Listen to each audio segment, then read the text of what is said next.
Hey, welcome back. You're in the C Space Studio at CES 2023 with me, James Kotecki, and my guest, Andrew Wallenstein, who is Variety Intelligence Platform's president and chief media analyst. Obviously, this is part of the Variety empire. Andrew, welcome to the show. Good to be here with you. Andrew, I believe, correct me if I'm wrong, you were once the co-editor-in-chief of Variety itself. So tell me about your current role, what appeals to you about this, and how it differs from things you've done in the past. Sure, well, so Variety Intelligence Platform has been around now for a few years. It's basically a subscription extension to that core Variety business where people who come to the Variety.com website who are interested in digging deeper beyond the headlines, really into the issues that matter most to those in the media business, get a really deep mix of analysis and data like you really can't get anywhere else. And we touch on a lot of the issues that people are here at CES talking about. And so how long has Variety Intelligence Platform existed? We're going to go into our third year in 2023. We started exactly when the pandemic began, and we've weathered that storm. And congratulations! Thank you. Hopefully, I'm not going to say on the other side of it, but hopefully on the other side of it. And so this is not unlike maybe other kind of news businesses and newsrooms that have added that kind of plus element or that subscription element. Political newsrooms, for example, will have subscription-based services where you can, when the deputy secretary of whatever sneezes, you can get an alert about it on your phone for those people who need to know. So this is kind of like that idea, but for your industry. Yeah. Okay. And how's it going? What are you learning about how this kind of business, what have you learned throughout the pandemic and now in terms of how this business is operating? Well, you know, what we focus on, obviously CES is very broad in technology. What Variety Intelligence Platform and Variety itself focuses on is the media business, content, particularly in terms of how it intersects with the technology business. And this is a time of profound change, profound anxiety, frankly, because especially given the economic backdrop right now, it's a tough business to be in, no matter what piece of it that you are in.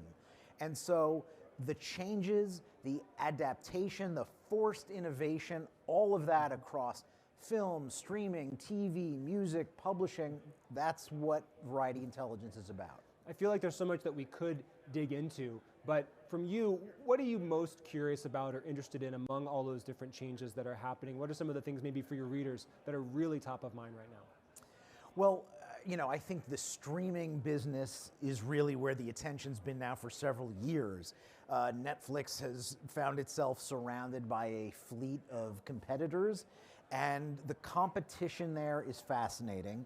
I think the big question going into 2023 is, will the same number of market entrants still be standing by the time we get to 2024, particularly given that this business is getting harder, it's getting more expensive, it's just brutally competitive, and I, for one, don't think that's the same set of companies that began several years ago are going to be standing after another year this difficult. I won't hold your feet to the fire, but are you willing to name any names of businesses that you think are existing right now that may not exist in the same form at the end of the year? I'm not going to single out one, but I'm going to say I think there's a clear sort of second rung of streaming players, whether it's Paramount, whether it's Peacock, the NBC Universal streaming services.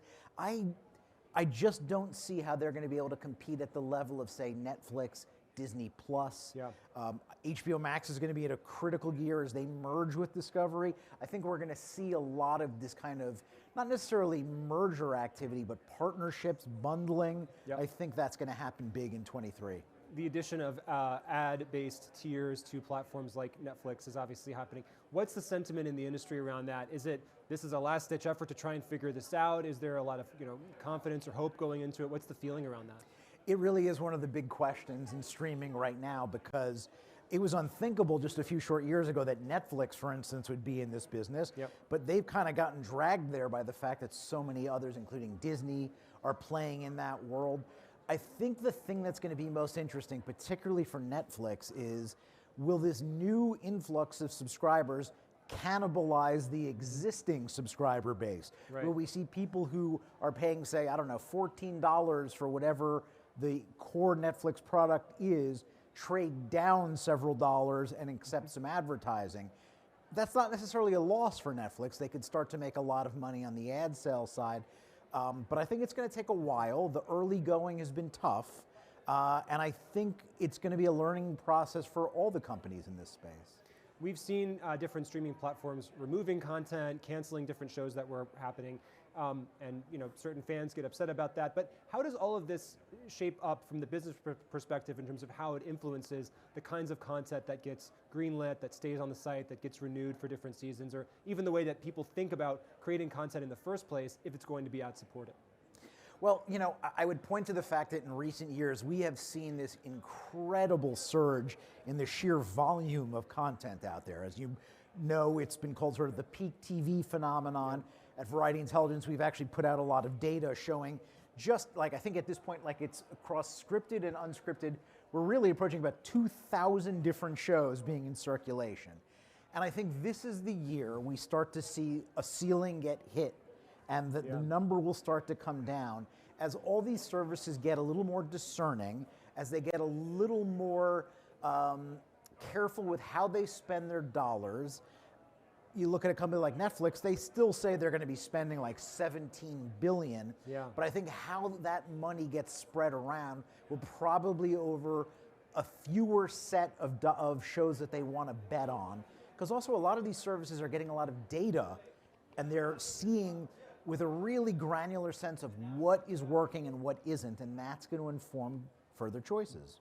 Staying on Netflix for a moment, we saw Netflix put a film like Glass Onion in movie theaters just for a little bit of time, maybe to get some interest, and then obviously mostly it's streaming. So as we're talking about the rise of these streaming platforms and their increasing dominance in our lives, what's the role of the movie theater business? What's your intelligence platform telling you? Well, what we have studied at VIP, as we call it, is how movies are going to be impacted. Clearly in 2022, we saw that the movie business is certainly reduced from where it was, say, 2019 pre-pandemic, despite the fact you've got humongous movies like Avatar, Top Gun. As successful as those big movies are, the sheer volume of movies is nowhere near what it used to be. 23 will be an interesting test because we'll see the volume come back up. But I got to tell you, as we look at the numbers, I don't think the movie business is ever going to go back to what it once was. I think we are seeing, not its eradication, I don't think it's going anywhere. I think it's going to get smaller and smaller, particularly with regard to the theatrical business. I think the sheer volume of theaters in the US and worldwide is going to start to come down a bit. And I think it's going to be a reflection of the fact that a lot of movies are going to find their home on streaming. Because really, I think you're going to see that just the biggest blockbusters and maybe horror and some other few genres that play particularly well will keep a reduced footprint of the theater business open, but otherwise, I think it's going to be a different mix. And those movies you mentioned that might still be successful in theaters, it seems to be based on the experience of the audience needing to have that big screen or wanting to have that big screen experience for a giant movie like Avatar or Top Gun. For a horror movie, I guess the experience is being with other people and hearing those screams. Exactly. But for a thought-provoking indie film, maybe there's less, maybe it sounds like what you're saying, maybe it just makes less sense for that to ever be in a theater. Yeah, we're seeing that right now, by the way. The awards season is upon us. Lots of movies that are gunning for Oscar nominations, and kind of the indie movies, art house movies that you're talking about, box office has not been pretty. And I think it's a reflection of exactly what you're talking about. So much we could talk about here. I want to see, do you have a prediction for your industry that maybe others don't agree with, that seems maybe a little bit crazy, but you think could actually happen in the next few years?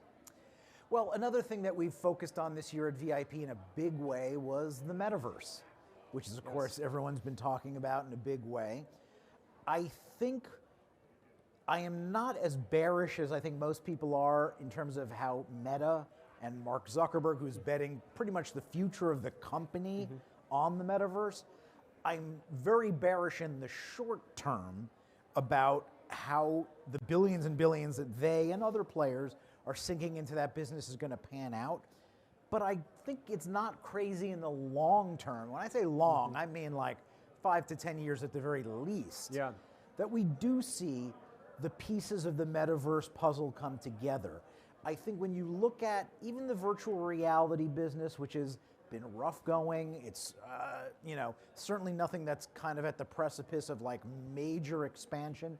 I still think when I see how teen audiences are playing with that equipment, that over time and a lot of the evolution and innovation, and yes, a lot of failure, we're going to get to a place eventually where it's going to work. And what would be the tipping point? Is there a specific thing that would happen or that you would see in your data that would make you say, okay, the metaverse has arrived? Well, look, the metaverse is certainly broader than just the entertainment business. I think you're going to see more targeted applications work, say, in education or otherwise, that will probably bring the metaverse awareness up a bit. For the entertainment slice of the metaverse, I think it's going to be akin to what has always been the case of media, which is a medium doesn't truly arrive until there's a hit piece of content that raises awareness. And so I think we may see the equivalent of, and this is a very loose metaphor, and just the way I Love Lucy sort of broke television big in the 1950s, who's to say we won't see some sort of equivalent experience develop in the metaverse? I mean, you could argue that what Fortnite has done with content may be the very thing that I'm talking about. But in terms of what Mark Zuckerberg wants the metaverse to be, immersive, three-dimensional, I think we're a ways away from seeing the true killer app that will help that. Well, Andrew Wallenstein, Variety Intelligence Platform, thank you so much for sharing your time with us today. Anytime.